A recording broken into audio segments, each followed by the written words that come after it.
स्वागत है आपका विज्ञान वृक्ष पे, जो बीएससी के स्टूडेंट्स और एस्पायरिंग स्कॉलर्स के लिए ज्ञान और सफलता का एक अनोखा साथी है। हेलो एवरीवन, विज्ञान वृक्ष में आप सभी का एक बार फिर से स्वागत है। हम लोग ऑर्गेनोमेटेलिक कंपाउंड्स के काफ़ी सारी चीज़ें कंप्लीट कर चुके हैं, जिसमें कि स्पेशली अभी हम लोग लास्ट में क्या किए थे, ऑर्गेनोमेटेलिक कंपाउंड्स की सेपरेट स्टडी किए थे, जिनमें से 5 मेटल स्टडी किए। Organo lithium compound, organo aluminium compound, organo tin compound, organo titanium compound, organo mercury compound सबसे लास्ट में कंप्लीट किया। Structure, bonding, introduction, preparation and its application, इन 5 पॉइंटों में हम डील कर रहे थे। लेकिन अब हमारा नया टॉपिक शुरू हो रहा है ऑर्गेनोमेटेलिक कंपाउंड का, metal olefinic complex, that is metal alkene complex अब शुरू हो रहा है। तो चलिए शुरू करते हैं सबसे पहले कि इसकी हिस्ट्री कहां से शुरू हुई थी, कहां से शुरुआत हुई थी, क्योंकि हमको डिटेल में सारी एक एक चीज पढ़नी है और जो इंपॉर्टेंट रिएक्शन, इंपॉर्टेंट पॉइंट कुछ भी होता है वो हम सेपरेट डिस्कस करते हैं। इन 1827 WCGs, जो जीस थे, जीस सॉल्ट आपने बहुत सारा नाम सुना था, उन्हीं सर के नाम पे दिया गया है, जीस सर। उसमें एक डेनिस फार्मासिस्ट रिफ्लक्स्ड, उन्होंने क्या किया, रिफ्लक्सिंग की थी। बनाया कैसे, उसकी प्रोसेस है, रिफ्लक्स करना जैसे सेक करते हैं वैसे होता है, रिफ्लक्सर होता है, ट्यूब होती है, उसमें हम लोग करते हैं रिएक्शन, वही चीज है। एक हमारा कॉम्प्लेक्स था K2PtCl4, ये हमारा जैसे कोऑर्डिनेशन केमिस्ट्री में पढ़ते हैं तो ये हमारा कॉम्प्लेक्स था। इसको जब भी हमने इथेनॉल के साथ, इथेनॉल क्या होता है C2H5OH, इसके साथ सेक किया, रिफ्लक्स किया, तब हमें एक अनयूजुअल कंपाउंड देखने को मिला।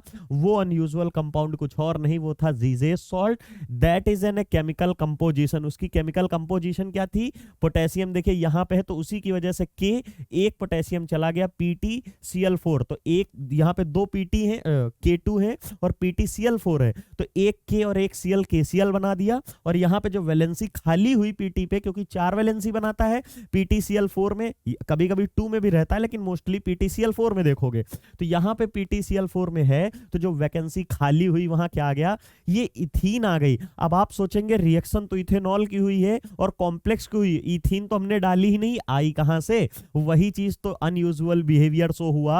लेकिन फिर धीरे धीरे स्टडीज में पता चला था कि ये कैसे आया। हम लोग अभी डिस्कस करेंगे कैसे आया। देखिए इथेनॉल का स्ट्रक्चर कुछ क्या होता है, यहां पे अगर आप बात करते हैं तो CH3CH2OH, ये लीजिए, यहाँ पे CH2 और OH, और यहाँ पे है हमारा CH3, तो CH2 इधर भी लिख लेते, एक हाइड्रोजन। आपने एक रिएक्शन पढ़ी होगी, डिहाइड्रेशन रिएक्शन। डिहाइड्रेशन रिएक्शन क्या है, किसी भी कंपाउंड से loss of H2O is called as dehydration reaction. तो ये H2O हमारा लॉस होता है, इसी की वजह से बनने वाली स्पीसीज कौन सी होती है, CH2 डबल बॉन्ड CH2, इसी को ही एल्कीन बोलोगे। यही एल्कीन कोऑर्डिनेट करेगी जैसे मेटल के साथ, और ऐसे इसमें Cl3 जब तक था तब तक, या Cl4 था तब तक ऑर्गेनोमेटेलिक कंपाउंड थोड़ी था। जैसे ये वाला कॉम्प्लेक्स है, ये ऑर्गेनोमेटेलिक कंपाउंड थोड़ी, because organometallic compound are those compound in which at least 1 metal carbon bond is present, but in K2PtCl4 there is no platinum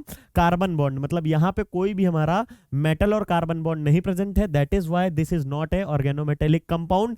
but when C2CH2 double bond CH2 is added in this complex is called as organometallic complex, जिसकी हमको study करनी है। Similarly this is a pale yellow crystalline, जब reflux किया तो इनको क्या देखने को मिला, पेल येलो कलर का एक कंपाउंड देखने को मिला है, ठीक है। और उस कंपाउंड का ही नाम क्या है, जीजेस सॉल्ट, ठीक है। एपेस्ट्रोफी एसएस भी कहीं कहीं लिखा मिलेगा, वो जीजेस सॉल्ट कुछ और नहीं हमारा यही है। और ये नेम दिया गया उनकी डिस्कवरर, जो WC हमारे जीस थे, उन्हीं के नेम पे हम उनका सॉल्ट दे दिए, Zeise's salt. It can also be prepared, इसको हम दूसरी तरीके से भी प्रिपेयर कर सकते हैं, मोर रेडली, बहुत आसान तरीके से। ट्रीटमेंट वही कॉम्प्लेक्स लेंगे, K2PtCl4 वही कॉम्प्लेक्स लिया विद इथाइलिन। अभी हम डिस्कस कर रहे हैं कि जब हमने इथाइलिन ली नहीं थी तो कैसे इंसर्ट हो गई इस कॉम्प्लेक्स में इथाइलिन। वही चीज है कि भाई अगर हम इथेनॉल का डिहाइड्रेशन करके इथाइलिन बना रहे हैं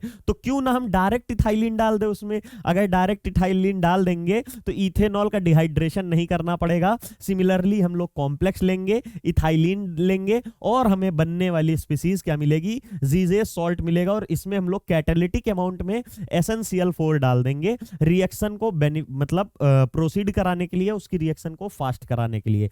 यहां पे हमने रिएक्शन लिखा है K2PtCl4 + C2H4। तो ये कौन सी है? पहली वाली नहीं है, ये वाली है जो यहाँ पे पढ़ रहे हैं। मोर कन्वीनियंट मेथड जो है कि हम लोग सॉल्ट ले, मतलब K2PtCl का होल 4 कोऑर्डिनेशन कॉम्प्लेक्स ले और इसमें डायरेक्ट इथिलीन डाल दें। इथीन डायरेक्ट डाल देंगे तो हमें क्या मिलेगा? एक यहां से K और एक यहां से Cl, KCl बना देगा, और जो स्पेस खाली होगी उसमें हमारा C2H4 मतलब इथीन जाके कोऑर्डिनेट कर देगी। शायद ये आपको समझ में आ गया होगा। अब पहला वाला कैसे होगा वो हम डिस्कस कर लेते हैं इन जीज ओरिजिनल प्रिपरेशन, जो जीज सर ने खुद प्रिपरेशन की थी इथेनॉल को लेके और कॉम्प्लेक्स को रिफ्लक्स करा के लिया था। तो उसमें क्या होता है? First formed dehydration of alcohol, मतलब डिहाइड्रेशन होगा अल्कोहल का, देन हमें ये स्पीसीज मिलेगी। यहां C2H5OH है तो OH एक कार्बन ये है, यहां पे 2 कार्बन होंगे, इसका OH होगा, इसका हाइड्रोजन होगा, यहां से वाटर लॉस होगी, एल्कीन बनेगी, और यही एल्कीन इसमें हमारी सब्स्टिट्यूट होगी। मोर कन्वीनियंट मेथड है कि डिहाइड्रेशन वगैरह करे ही ना, डायरेक्ट ही हम अपनी एल्कीन ले ले और हमको प्रोडक्ट मिल जाए। इसकी जब रिएक्शन करते हो तो आपको KPtCl3 है, 3 Cl है, और एल्कीन जुड़ती हुई दिखती है। वाटर क्यों निकल रहा है? क्योंकि यहां से हमारा डिहाइड्रेशन हो रहा है, और साथ में एक K और एक Cl निकल कर हमारा KCl बना रहे। शायद ये आपको क्लियर हो गया होगा कि कैसे मेटल ओलेफिन की हमारी हिस्ट्री रही है। तो ये हमारा देखने को मिला है। साथ ही साथ में यहां हम बात करते हैं मेटल की alkene complexes are known for almost all the transition element, मतलब एल्कीन या ओलेफिन की जो होते हैं उनके साथ हम मैक्सिमम जितने भी ट्रांजिशन मेटल हैं उनके ऑर्गेनोमेटेलिक कंपाउंड देखने को हमको मिलते हैं। जैसे स्टार्टिंग में हम लोग बोले थे कि कार्बन के साथ मतलब organometallic compound mostly periodic table के सारे कंपाउंड देते हैं, उसी तरह एल्कीन के साथ सारे ट्रांजिशन मेटल जितने डी सीरीज के हैं वो मोस्टली दिखते हैं हमको एल्कीन के साथ कोऑर्डिनेट होते हुए। साथ ही साथ one of the important classes of organometallic compound बनाते हैं ये अलग से। Zeise's salt on upon heating with water result in the formation of acetaldehyde in metallic platinum। होता क्या है? जो जीजेस सॉल्ट हमारा बन गया, कैसे बना?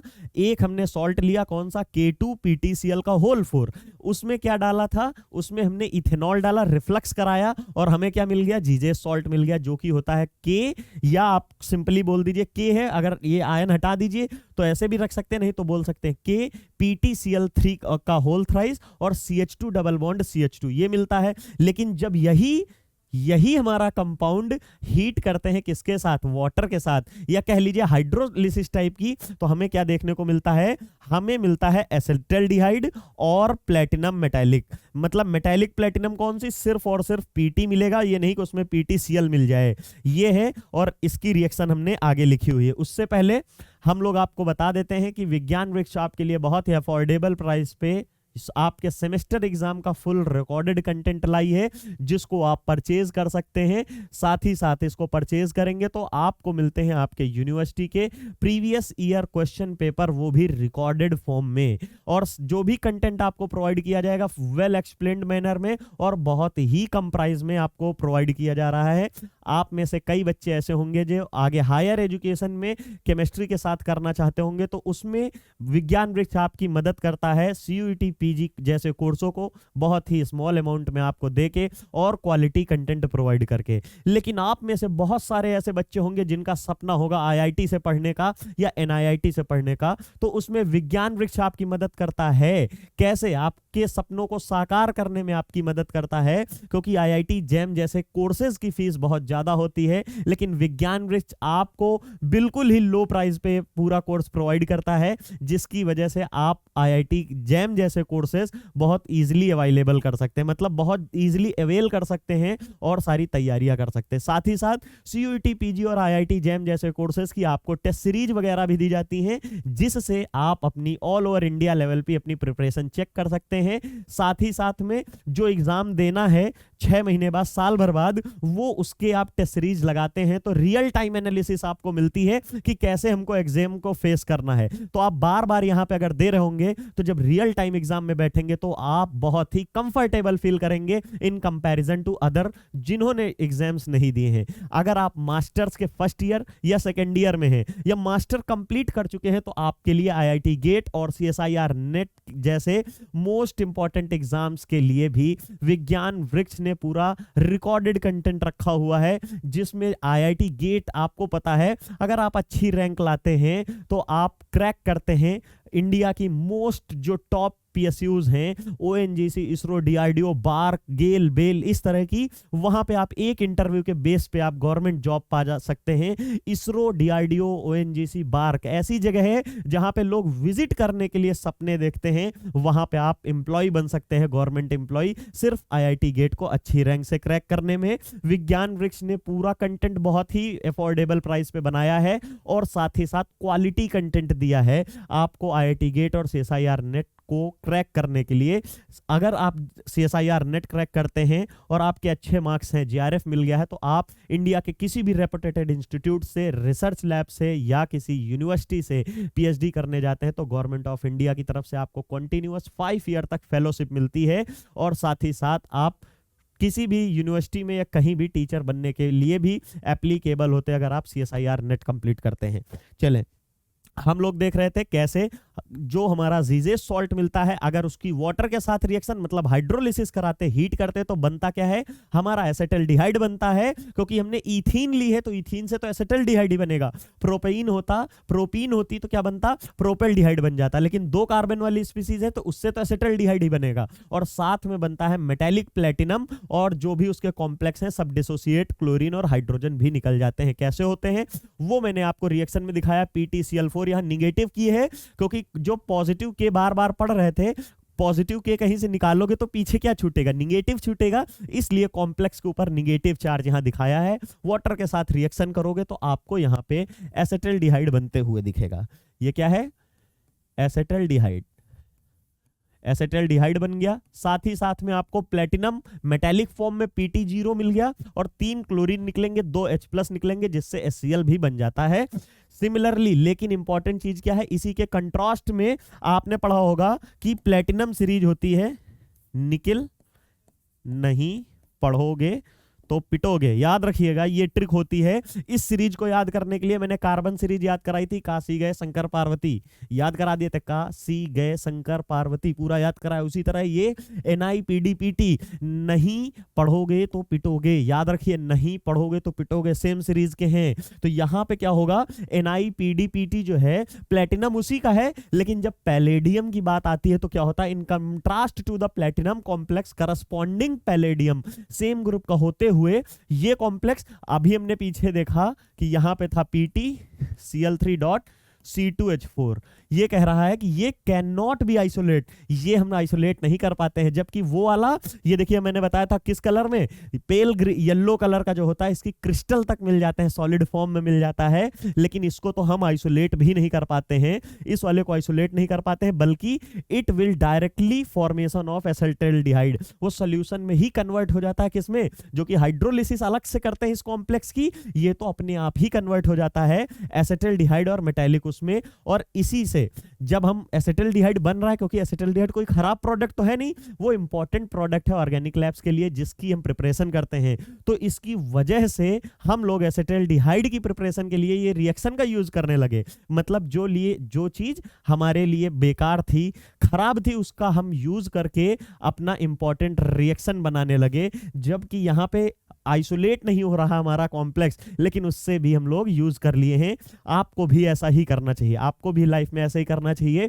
कोई कुछ भी कहे, आप कहावत सुने होंगे, एक लाइन सुनी होगी कि कोई भी आपको कुछ भी बोले, आपके ऊपर पत्थर फेंके, तो वो पत्थर आप कलेक्ट कर लीजिए और अपना जो भी एम है वो उसको तैयार करने में उससे मदद करिए। सिंपल सी चीज है। वही चीज है कि ये खुद तो आइसोलेट नहीं हो पा रहा था, इससे कुछ बन रहा था जो कि हमारा बाई प्रोडक्ट टाइप का था, लेकिन उसी चीज का हम यूज करके हम एक अच्छी चीज बना रहे हैं जिसका कॉमर्शियल यूज बहुत ज्यादा है, एसिटल्डिहाइड का। वो मैंने रिएक्शन लिख दी है, C2H4 कुछ नहीं, वही रिएक्शन है, बस यहाँ पे आइसोलेट नहीं हो पाया बेचारा, इसलिए है। वहां पे तो आइसोलेट होने के बाद हम करा रहे हैं, यहाँ आइसोलेट हो ही नहीं पाया, अपने आप कन्वर्ट हो गया। सिंपल सी इतनी चीज है। साथ में सिल्वर पर क्लोरेट AgClO4 जो होता है, पिछली क्लास में मैंने बताया था, ClO4 के ऊपर निगेटिव चार्ज होता है, ये टेट्राहेड्रल स्ट्रक्चर होता है, कुछ इस टाइप की फॉर्म रखता है। ये आपने उसमें पढ़ा होगा केमिकल बॉन्डिंग में, ये ऐसे टेट्राहेड्रल स्ट्रक्चर होती है, इसे बोलते हैं क्लोरेट। वही बोल रहा है सिल्वर पर क्लोरेट AgClO, यहाँ पे क्लोरेट है। AgClO4 is known to interact with C2, मतलब एल्कीन की केमिस्ट्री पढ़ रहे हैं, इसके साथ इंटरैक्ट करता है और फॉर्म करता है क्रिस्टल, सॉलिड फॉर्म बनाता है क्या, AgClO4। वही AgClO4 रहेगा, लेकिन C2H4 जो है ओलेफिन जो है उसके N वहां पे जुड़ जाएंगे। N ऐसा नहीं 100-200 है, N हमारा 1 या 2 हो सकता। क्यों? क्योंकि हमें पता है Ag जो है वो 1 और 2 कोऑर्डिनेशन नंबर के मैक्सिमम दिखाता है, कभी कभी 3 और मैक्सिमम 4 दिखाता है, जनरली 1 और 2 ही दिखाता है। लेकिन यहां पे देखिए 1 तो दिखा रहा था, लेकिन N बोल रहा है 1 या 2, तो मोस्टली एक ये और एक ये 2 से दिखाएगा। बहुत ज्यादा हो गया तो 3 दिखा सकता है, मैंने आपके सामने लिखा हुआ है, आप देख लीजिए। फिर है क्यूपरस क्लोराइड CuCl, बताइए क्या ये स्टेबल है? हमें पता है Cu जो होता है +1 में स्टेबल होता है, तो इसीलिए CuCl है। और किसी भी एक कंपाउंड की 2 ऑक्सीडेशन स्टेट हो और सिर्फ 2 हो, तो जो लोअर वाली होती है उसे अस बोलते हैं, बड़ी वाली जो होती है उसे इक बोलते हैं। फेरस +2 और फेरिक बड़ी हो +3। स्टैनस बताया था +2, स्टैनिक जो थी +4 सॉरी। उसी तरह के कॉपर जो है उसकी 2 होती हैं, +1 और +2, तो छोटी वाली अस, बड़ी वाली एक, तो यहाँ पे कौन सी +1 है, इसलिए क्यूपरस क्लोराइड हो जाएगा, which is insoluble in water. ये वाटर में इनसॉल्युबल होती है, लेकिन it start dissolving when ethylene gas is passed in aqueous solution. जब होता क्या है, वाटर में इनसॉल्युबल होती है, लेकिन जैसे ही इथीन हम उस सॉल्यूशन में पास करते हैं तो ये सॉल्युबल होने लगती है या प्रेसिपिटेट टाइप की होने लगती है। क्यों? क्योंकि जो इथीन है, जैसे यहां ये इथीन इससे जुड़ा था, सिमिलरली कॉपर कॉम्प्लेक्स के साथ जुड़ने लगेगा। The complex formed has the composition CuCl और C2H4, मतलब एल्कीन जाके जुड़ गई। लेकिन इस कॉम्प्लेक्स की इंपॉर्टेंट क्या है, it has shown to possess a polymer structure, मतलब जो आपको दिख रहा ऐसे नहीं मिलेगा। लास्ट लेक्चर में मैंने बताया था मरकरी कॉम्प्लेक्स का वो मोनोमर दिखता है, लेकिन बाद में क्या दिखा, डाइमर बना। फिर थोड़ी हमारी स्टडी हायर हुई थी तो क्या दिखा था, हेक्सामर दिखा था। लेकिन जब बिल्कुल ही एडवांस आ गया तो अब हमको क्या बताया गया, वो ट्राइमर में एग्जिस्ट करता है। सिमिलरली ये दिख तो ऐसे रहा है कि मोनोमर होगा, लेकिन मोनोमर नहीं, ये पॉलीमेरिक फॉर्म में एग्जिस्ट करता है। शायद ये आपको समझ में आ गया होगा। अगर ये समझ में आ गया होगा तो अब हम लोग मूव करते हैं, बेसिक पढ़ लिया, अब स्ट्रक्चर एंड बॉन्डिंग कैसे होती है मेटल ओलेफिन कॉम्प्लेक्स में वो देखेंगे। इंट्रोडक्शन देख लिया, फॉर्मेशन देख ली, अब हम देखेंगे कि इसमें बॉन्डिंग कैसे होती है, इसका स्ट्रक्चर कैसे होता है। Although the compound KPtCl3 C2H4 known as Zeise's salt, इसमें किसी को डाउट नहीं है, was discovered in 1827। 1827 में डिस्कवर किया गया, किसके द्वारा, WC जीजेस, उसी के नाम पे इसका सॉल्ट का नाम दिया गया, Zeise's salt. Although it is a crystal structure, बिल्कुल अभी याद करिए पीछे पढ़ा है, पेल येलो कलर का होता है crystal. It is established in a 1975, लेकिन बन तो ये गया था 1827 में, लेकिन इसका जो क्रिस्टल स्ट्रक्चर हमें मिला, इसकी शेप और बॉन्डिंग वाली चीज देखने को मिली, वो हमारा 1975 में मिली। बिकॉज पहले हमारी स्पेक्ट्रोस्कोपिक टेक्निक या टेक्निक्स में एडवांसमेंट नहीं थी। जब हमारी अच्छे से एडवांसमेंट हुई, इस पर डिटेल स्टडी की गई, तो 1975 में इसका स्ट्रक्चर सही से एल्यूसिडेट हुआ और हम फिर इसको बता पाए कि ये कैसे है। इसके बिहाफ पे the salient features of the structure of Zeise's salt are following, इसके बिहाफ पे हमने एक कंक्लूजन निकाला जो कि आपके सामने मैंने लिखा है। The 3 Cl atoms are middle point of ethylene and middle point, देखो 3 chlorine and the middle point of ethylene. Ethylene कुछ ये है, डबल बॉन्ड CH2 तो ये मिडिल पॉइंट है, यहीं से मेटल से लिंक होगा, 1 2 3 Cl जुड़ जाएगा। वो ये कहना चाह रहा है इथाइलिन बॉन्ड फॉर्म में स्क्वायर प्लेन, स्क्वायर प्लेन मतलब स्क्वायर प्लेनर, और स्क्वायर में कितने पॉइंट होते हैं, कितने कॉर्नर्स होते हैं, उसमें 4 कॉर्नर होते हैं, तो 3 तो क्लोरीन लेगा और 1 कॉर्नर जो होगा वो इथाइलिन लेगा, क्योंकि टेट्रा कोऑर्डिनेटेड है। मैंने कोऑर्डिनेशन में आपको बताया था कि जो 4 कोऑर्डिनेशन नंबर वाले कॉम्प्लेक्सेस होते हैं वो 2 जियोमेट्री रख सकते हैं, एक तो टेट्राहेड्रल रख सकते हैं या तो फिर हमारा स्क्वायर प्लेनर रखते हैं। लेकिन जीजेस सॉल्ट किस में एग्जिस्ट करेगा, स्क्वायर प्लेनर में एग्जिस्ट करेगा। क्यों? क्योंकि वहां इसका भी रीजन दिया था कि जो लेट मेटल्स होते हैं,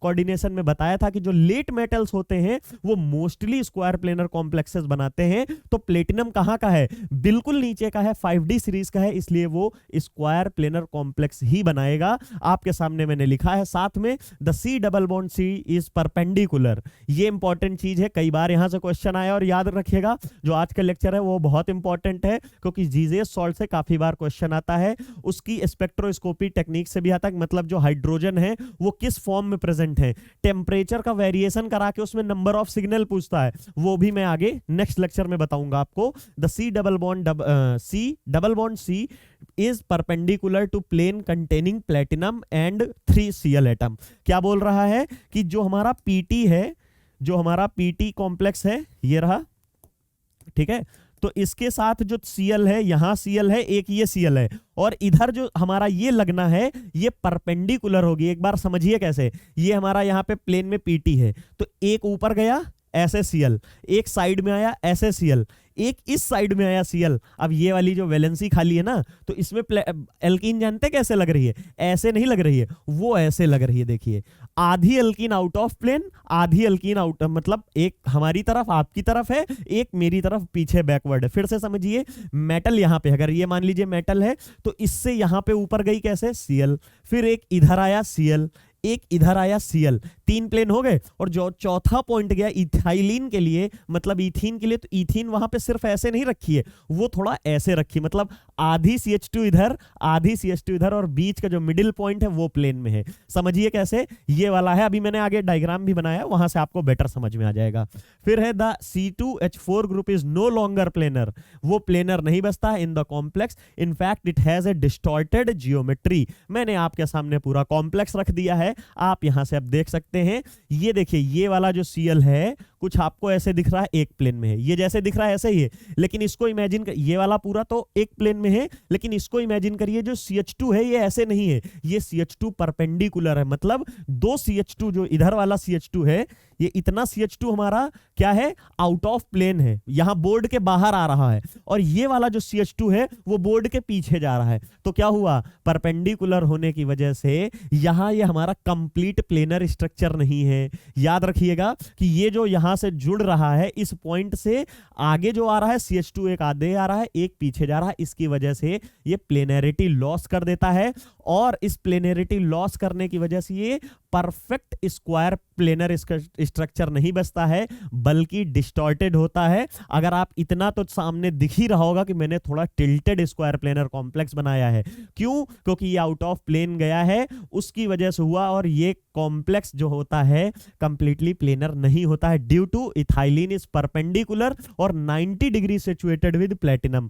यहां पे प्लेटिनम है, इससे ये दिख सामने रहा है, लेकिन ये कैसे है, कुछ ऐसे है, आधा बोर्ड के इस साइड, आधा पीछे, ये था। तो यहां पे हम लोग कंप्लीट कर रहे हैं अपना लेक्चर मेटल ओलेफिन कॉम्प्लेक्स, जहां पे हम लोगों ने क्या स्टडी की, history of metal olefin complex कैसे बना। सर जीजेस ने 1827 में सबसे पहले कॉम्प्लेक्स बनाया, लेकिन स्ट्रक्चर का इलुसिडेट हुआ लगभग 150 साल बाद, 1975 में। उसके बाद हमने देख लिया कि कैसे उसकी प्लेनरिटी लॉस होगी, क्या होगा। नेक्स्ट इसके आगे हम कंटिन्यू करेंगे मेटल ओलेफिन कॉम्प्लेक्सेस के और parts. Thank you so much.